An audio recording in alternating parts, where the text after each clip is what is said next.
बहुत लगाए लेकिन गए, अनंत विजय दरअसल आरएसएस क्या सरकार को आईना दिखा रही है, एक नैतिक दबाव बना रही है, एक मॉरल अथॉरिटी है,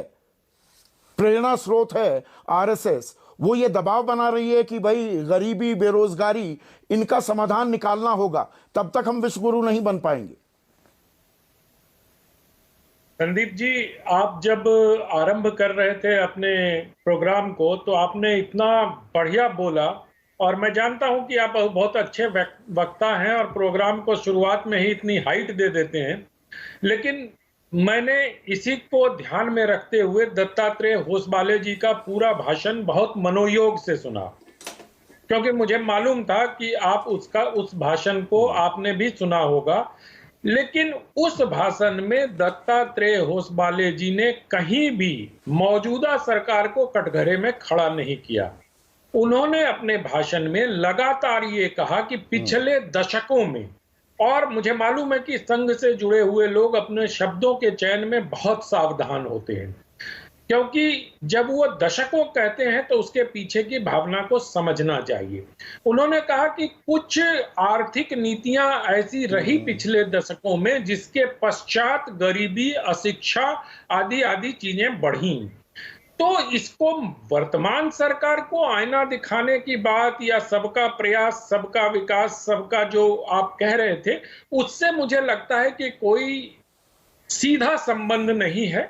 एक बहुत बड़े संगठन के, तो मतलब आप कह रहे हैं, मैंने ओवर रीड किया, आपने पिछले दशकों को 3 बार दोहराया। पिछला दशक कौन सा था? साल 2010 से 2020, उसमें 2014 से 2020 किसकी सरकार थी? और दत्तात्रेय होसबोले, और मैंने भी पूरा ध्यान से सुना, जब वो कहते हैं कि आज की तारीख में देश में आर्थिक विषमता ऐसी है कि 1% लोग देश की कुल 22% कमाई कर रहे हैं, 10% लोग 57% उनकी कमाई का हिस्सा है, और 50% लोग आधी आबादी के हाथ आती है 13.5% कमाई। वो आंकड़े कौन सी सरकार के बता रहे हैं? देखिए, दशकों में पिछला दशक नहीं आता। आप दशकों को अगर दशक करेंगे तो अर्थ का अनर्थ हो जाएगा संदीप जी। और दूसरी बात, जो आप आंकड़े बता रहे हैं उसके पहले दत्तात्रेय होसबाले ने स्पष्ट कहा है, गलत आर्थिक नीति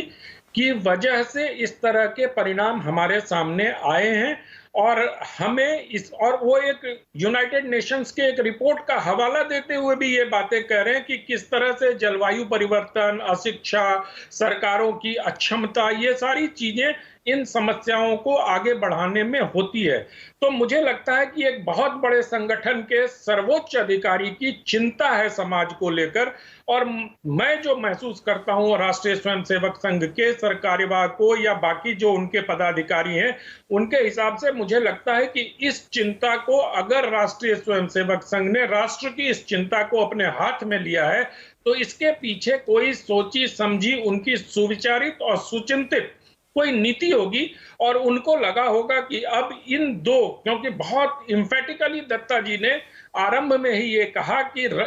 इन राक्षसी जो प्रवृत्तियां हैं या जो राक्षस रूपी समस्याएं हैं, इसका वध करना ही होगा, जिसका उल्लेख आपने भी किया। तो मुझे लगता है कि गांव, शहर, कमाई, पढ़ाई, दवाई आदि की चर्चा करते हुए उन्होंने जो एक व्यापक चिंता राष्ट्र को लेकर सबके सामने रखी है स्वदेशी जागरण मंच के प्लेटफॉर्म पे, पटल पे, तो मुझे लगता है कि इसको उसी तरह से बात सरकार में मंत्री और बीजेपी के कद्दावर नेता अनंत विजय, नितिन गडकरी ने भी ये बातें कही है, आर्थिक विषमता की बात कही है कि देश अमीर है, यहां के बाशिंदे गरीब हैं।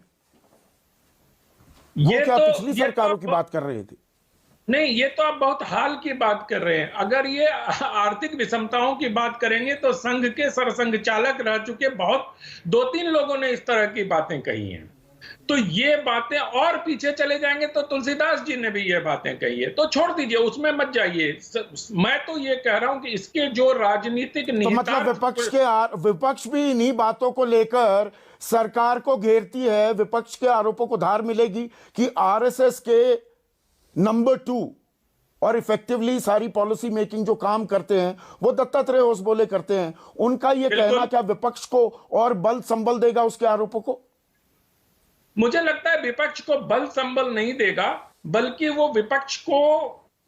ये सोचने पर मजबूर कर सकता है कि ये एक ऐसी समस्या है जिसमें बगैर किसी राजनीति के सबको एकजुट होकर, और जो हमारे भूतकाल में जो हमसे गलतियां हुई हैं उन गलतियों को सुधारने का समय है, सबको एकजुट होकर। और ये ध्यान दीजिए, ये समय क्या है, दशहरे का समय। इस समय वो इन सारी समस्याओं के बारे में कह रहे हैं कि इस पर हमें प्रहार करना पड़ेगा, और सबको, जिस तरह से अश्विनी महाजन जी ने आपके मंच से आह्वान भी किया, तो मुझे लगता है कि संघ ने एक रणनीति बनाई है कि उनको गरीबी, बेरोजगारी, अशिक्षा पर अब काम करना होगा, और समाज के इन बुराइयों को दूर करने के लिए अपने सांगठनिक कौशल और सांगठनिक क्षमता और सांगठनिक शक्ति का उपयोग करते हुए इस बुराई का वध करना होगा। तो इस तस्वीर का दूसरा पहलू अनंत विजय, क्या ये नहीं हुआ कि संघ और स्वदेशी जागरण मंच अब ये मुहिम करेंगे, शुरू करेंगे, स्वावलंबी बनाएंगे भारत को? ये पहली और प्राथमिक जिम्मेदारी तो सरकार की होती है, जो वर्तमान सरकार है। सरकार तो अपनी जिम्मेदारियां निभा रही है, नहीं निभा रही है, ये सरकार बताएगी, या आप जैसे, मतलब हम जैसे पत्रकार उनके कामों का आकलन करेंगे। लेकिन जो नीतियां बनाने का काम है, अभी ये कार्यक्रम में आप दत्तात्रेय होसबाले जी के उस बयान के आधार पर सरकार की असहज स्थिति का प्रश्न आपका है, तो मुझे लगता है कि ये पूरी बातचीत दत्तात्रेय होसबाले का जो लगभग 50-55 मिनट की है, उसमें कहीं भी उन्होंने सरकार को असहज करने का कार्य नहीं किया, बल्कि मुझे तो ऐसा लगता है उनके भाषण को समग्रता में सुनने के बाद जिस तरह से उन्होंने पिछली सरकारों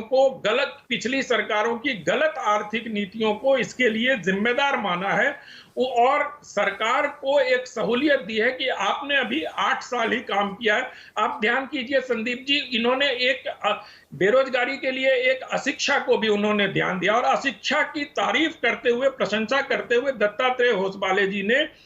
राष्ट्रीय शिक्षा नीति की बात की, और उन्होंने आशा जताई कि इस राष्ट्रीय शिक्षा नीति को अगर सफलतापूर्वक जो लागू करने की दहलीज पर है, दहलीज शब्द का उपयोग किया है दत्तात्रेय होसबाले ने अपने भाषण में, इस दहलीज पर से अगर ये राष्ट्रीय शिक्षा नीति लागू होती है तो हमें बहुत सारी सहूलियतें हो सकती है।